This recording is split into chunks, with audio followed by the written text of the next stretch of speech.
Night of the Twisters by Ivy Ruckman, Chapter 12. As remembered 1 year later. I guess we were lucky that Grandma still had a house, and a table, one that pulled out to seat 6 extra people. The Darlingtons, being such a big family, were forced to split up after the tornado. Stacy moved in with her friend Evelyn. Arthur spent most of the summer with me on the farm. Ronnie Vay, who didn't eat or speak for 3 days after being thrown into the Winnegar's bushes, ended up in California visiting her cousins. They said she wouldn't shut up once she got there. Every night on the farm, after a back-breaking day's work in Grand Island, Arthur and I conked out on Grandma's sun porch. If the mosquitoes weren't too bad, we carried our mattresses outside and slept under the stars. One rainy, windy night, the whole bunch of us took shelter in the storm cellar with the spiders and the mice. We were all pretty nervous, though Grandpa's dog, Princess Fleabag, was the biggest coward down there, shivering and howling when the wind reached a certain pitch. Even with my arms around her, she wouldn't calm down. "I may just sell out and go to Arizona," Grandpa said in disgust as he lit the kerosene lanterns for us. Nobody believed him. He was 3rd generation on that farm and had seen hay straws driven through trees before. He wouldn't pull up his roots any more than we would. As it turned out, nearly everybody who lost a home did the same as the Darlingtons and the Hatches. "What else can we do," Dad said to Grandpa, "but clean up and start over?" Thank goodness for insurance money and the promise of government loans. The new house would be built squarely on the foundations of the original one, and Mom would get to choose all her favorite colors when it came time to decorate. Aunt Goldie was one of the few who decided not to rebuild. She was still so spacey from her tornado experience that she preferred getting an apartment closer to town, where there were lots of people around. That was okay with Arthur and me. It was a great consolation knowing those craft classes had gone with the wind. Though we didn't know it for several days, Aunt Goldie had sure enough been among the unlucky ones trapped in Miev's bowl the night of the twister. Except for hiding in the ladies' room with the others when the huge steel beams tore loose, she couldn't remember much of anything. 2 days later she came to herself in a motel in Omaha without her purse, a change of clothes, her toothbrushes, or anything.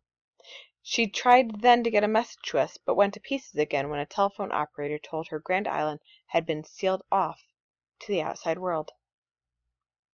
Naturally, Mom had been beside herself with worry all that time. Though we alerted police and rescue people, there was no way of knowing in all the confusion if anyone was really looking for missing persons. It was Friday of that week when a Red Cross lady drove Aunt Goldie out to the farm. None of us asked questions. Not then. She was too shaky and confused, and we were too glad to see her.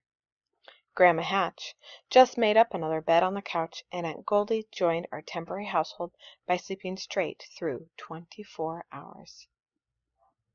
Later, when her memory improved somewhat, Goldie told us she vaguely remembered fleeing from Meaves with a trucker who had headed his rig east on I-90, promising to get her to safety.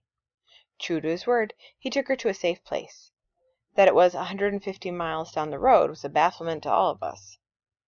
During the next few weeks, all that the people in Grand Island could talk about was Black Tuesday. "Did you get hit?" became the official greeting on the street, and "Would you believe?" was the surest way to get a conversation started. Everyone had a story to tell. There was also no end to the comparing going on. After the official investigation, our storm was labeled a first-class freak. The 6 or 7 funnels that touched down didn't follow tornado rules at all, not for size, direction, or velocity. Most tornadoes are less than half a mile wide. Wouldn't you know, the one menacing the countryside near Phillips reached 5 miles in width? And in spite of the fact that 99.5% of northern hemisphere tornadoes turn counterclockwise, 2 of ours spun the other way. Even Dr. Fujita, the great tornado wizard, was baffled. "I have never seen anything like it in my 27 years of tornado investigating," he said in the Grand Island Daily Independent. "I've never seen such a complicated tornado." I was hearing something else as the days went by, something that proved itself true again and again. What happens after a tornado is the real story. If you'd been in south-central Nebraska last summer, You'd have to agree. What do you do, for instance, when the city's water supply is polluted? When you aren't allowed to drink what isn't in the pipes, even if you had a faucet to turn it on? Morning, noon, and night we guzzled root beer, Pepsi, the Uncola drink, or Dr. Pepper. Whatever we could get. I never thought I'd get sick of drinking soda pop, but I did. Furthermore, what do you do when you don't have clothes to wear except the ones on your back, food to eat, or a place to go to the bathroom? Things can get hairy. If you find yourself swapping a perfectly good wristwatch you found in the trash heap for a candy bar because you need the energy. Then the girl with the watch swaps it for a t-shirt that's cleaner than the one she's wearing. After a couple of days, the meat begins to rot and stink in the grocery stores because there's no electricity. Strange dogs and horses start hanging around, who need food and water as much as you do. By and by there's talk of looters coming in at night to steal whatever's left. And every day, with the humidity soaring and the hot sun beating down, you wonder how you'll get rid of the tons and tons of debris piling up everywhere. Like Dad said, you just raise up your head and yell, "Help!" That's when the miracle happens. Suddenly, everyone became our neighbor. The National Guard, REACT, the Red Cross, volunteers whose own homes had been untouched. Neighbors were coming out of the woodwork, as the saying goes. The Mennonites arrived in droves, rolled up their sleeves and dug in. A disaster team from as far away as Wichita Falls, Texas, showed up without having to be asked. One ancient farmer brought 15 milk cans full of water all the way from Broken Bow, Nebraska, every noon, in heat you wouldn't believe, so people could quench their thirst. In our own neighborhood, Mrs. Smiley was the shining example. She got the Mennonites to move her 2 big tables out in the grass, then conned those young men into passing 87 jars of canned goods through the basement window. Every day she served applesauce, plums, cherries, and lukewarm stewed tomatoes to anyone who needed to eat. In floured paper cups yet. Mrs. Smiley Open House, which really was open to the sky, became a neighborhood gathering place. It was great to lie there in the shade of her cottonwoods for a minute when you needed to rest and gather your wits. Arthur and I and our dads did it several times. No wonder the Presbyterian Men's Club turned out full force next weekend to start Mrs. Smiley's new roof. To tell you the truth, though, what tickled her most was having Arthur and me return her old screen door. Arthur found it unharmed exactly where he'd stashed it in his basement. With one of us at each end, we carried it from his place to hers. It'll look wonderful on my new back porch," Mrs. Smiley chortled gleefully, greeting the colorful patches like old friends. "I'm so glad you saved it for me." Even the President of the United States dropped by to see us mopping up. Even he became our neighbor. "You won't be forgotten," promised Jimmy Carter, speaking from a fountain in the midst of our sand crane revel. And we weren't. By the middle of August, Arthur's family had a government-issued trailer to live in, rent-free. A week later, ours arrived. Up and down the street, hookups were installed and families moved back to their properties. By the time school started, our neighborhood looked like Trailer Town, for sure. Mom's only complaint was that Ryan couldn't make it through his nap for all the hammering and sawing going on outside. Now an entire year had passed since that black letter day in June. I've gone through 4 inner tubes on the new Voyager Grandpa bought me.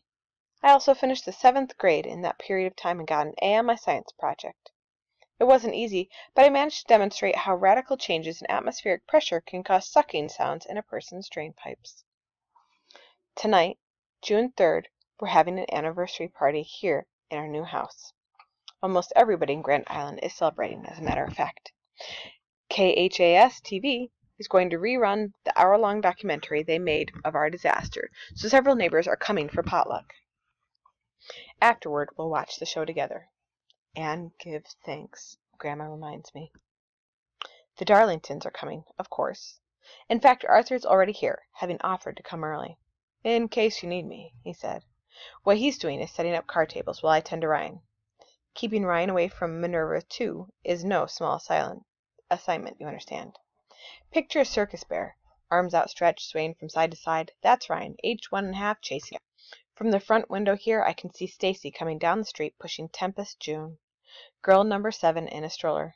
My heart skips a beat the way it does when I see Stacy. The person we're all going to miss tonight is Mrs. Smiley. She didn't make it all the way to the anniversary. She was sitting in the doctor's office one day in March, just waiting for an appointment. She hadn't been feeling too spry, she had told Mom earlier. I guess her dear old heart simply quit beating, Mom said that night.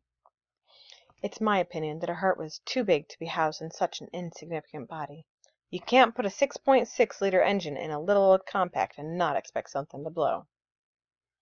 I was truly sorry she couldn't have been a spectator at the fine funeral the Presbyterians gave her that Sunday morning. Everyone in the neighborhood, even the Catholics who generally went to Mass, attended her final open house. It was the kind of farewell Mrs. Smiley would have loved.